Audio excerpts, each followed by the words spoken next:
En herretøjsforretning søgte en ekspedient. Efter 14 dage kom der endelig en, og han ville gerne søge stillingen som ekspedient. Ja, sagde herreekviperingshandleren. Nu er det jo en rigtig sælger, vi søger. Ja, jamen, jeg kan godt sælge noget. Ja. Hvordan klarede han sig ud af det her? Han ville jo nødig have en mand, der stammede i sin butik til at sælge alt det fine herretøj, han havde. Så han sagde, ser du, den sælger, vi skal have, han skal bestå en prøve. Han skal sælge det her sæt tøj, nu skal jeg lige hente det. Og så kom han tilbage med et sæt tøj. I kender det godt. Det er sådan noget, som Jakob Haugaard også går med nogle gange. Det kan være viskestykker, der er syet om til en habit og sådan noget. Sådan et sæt tøj havde han for sjov.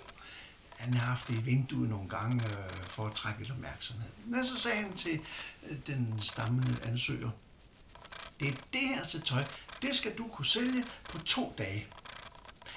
Hvis du kan sælge det på 2 dage, så er du ansat.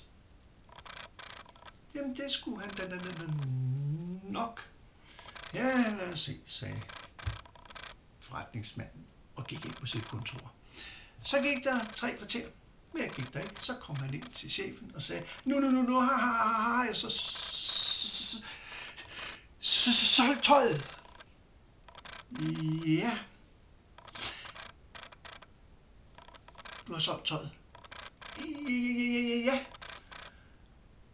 Det var jo flot.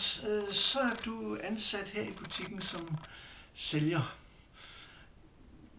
Hvad sagde manden, der købte tøjet egentlig? Men manden sagde som ikke noget. Men hans førerhund knurrede.